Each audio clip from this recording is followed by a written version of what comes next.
36 bab. Hiskiya podshoh taxtga o'tirgan 14-yili Assur podshohi Sanxerib Yahudiyaning barliq mustahkam shaharlariga hujum qilib, bu shaharlarni bo'ysundirdi. Keyin Assur podshohi o'zining xos sarkardasini Lakish shahridan zo'r qo'shini bilan Yerusalimga podshoh Hiskiyaning oldiga avatdi. U Yerusalimga kelib, bir o'stang bo'yida to'xtadi. Bu o'stang yuqoridagi ko'lchakka suv quyiladigan, ya'ni kir yuyadigan dalog'i boradigan yo'lda edi. Bu vaqtda Hiskiyaning o'g'li, o'rda xo'jadori Al-Yoqim, putukchi Shabna, Asafning o'g'li, xonning taskirichisi Yo'ax uning oldiga chiqdi. Sarkarda ularga mundaq dedi: Hiskiyaga aytinglar, ulug' Assur podshohi uningga mundaq deydi: Sizlar nemiga tayinib o'zinglarga shuncha ishlasizlar? Sizlarcha quruq gaplar, urush tadbirlari va kuch qudratning o'rniga dashyalamdi. Sizlar kimga ishinib menga qarshi chiqdinglar? Sizlar Misrga tayanmoqchimi? Misr xuddi kumushdan yasalgan suluq hassiga o'xshaydi. Uningga tayansanglar, qo'linglarni teshib etadi. Misr podshohiga tayanganlarning hammasining oqibatimi shundoq bo'ladi. Balkim sizlar menga biz Parvardigorimiz Xudoning bizga yordam qildiganligiga ishonamiz deb aytarsizlar. Lekin podshoh Hiskiya sizlarning Xudoga ibodat qildigan joyinglarni va qurbonlik supularinglarni vayron qilyapmidimi?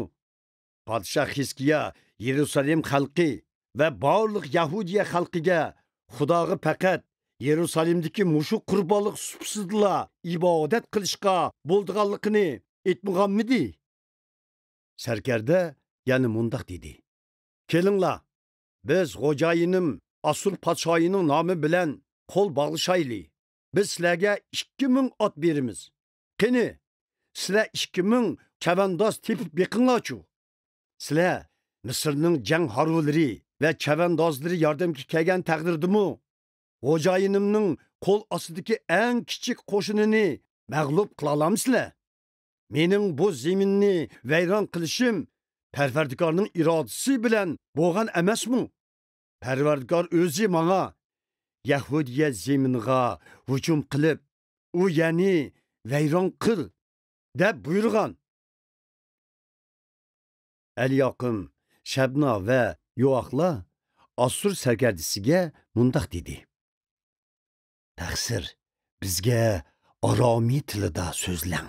Biz tushunamiz. İbrani tilida so'zlamang.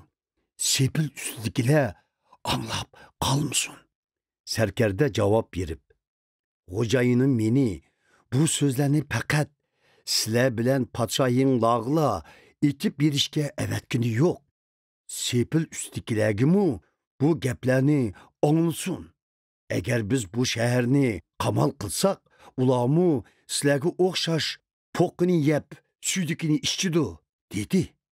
Ondan u tik turib, yuqori ovoz bilan İbrani tilida mundaq dedi: Ulug' podshoh bo'lgan Assur podshohining so'zini anglanglar. Podshoh mundaq deydiki: Sizlar Hiskiyaga aldanmanglar. U sizlarni qutqiza olmaydi.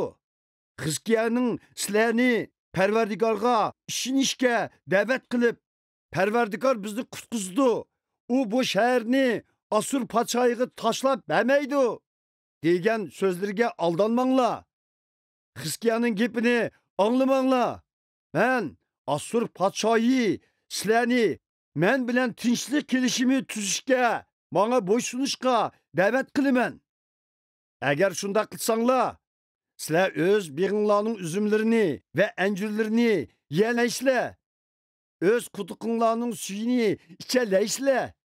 Men zaminlarga borgandan keyin sizlarni xuddi o'z zaminlarga o'xshash ochliq, sharob, yemaklik va uzum zarliqlari mo'l bo'lgan yangi zaminga boshlab qo'raman. Hiskiya sizlarni Parvardigor bizni qutqizdi deb tuyuq yo'lga boshlamasin. Qaysi bir xalqning ilohlari o'z xalqini men Asur podshoyining qo'lidan qutqizolgan. Hamat ve Arpad şehirlerinin ilahları kandak boldu. Şifarvayim şehrinin ilahları çu. Samariya şehrinin ilahları öz halkını menin kolumda mağlup buluştun kutkuzalıdı mı? Kaysı bir halkının ilahları öz halkını menin kolumdan kutkuzalıgan. Şundak iken Perverdigarınla Yerusalimni menin kolumdan tutkuzalamdı. Xalq sükut qilib, hech qanday javob qaytarmadi. Chunki podshoh Hizkiya ularga javob qaytarmaslikni buyurgan edi. Hilkiyaning o'g'li, o'rdi xo'jidori Al-Yoqim, kütükçi Shabna, Asafning o'g'li, xonning tazkirichisi Yo'aqla qattiq qayg'urib, kiyimlarini yirtishgan holda podshoh Hizkiyaning oldiga qaytib kelib, uningga sarkardining so'zlarini yetkizdi.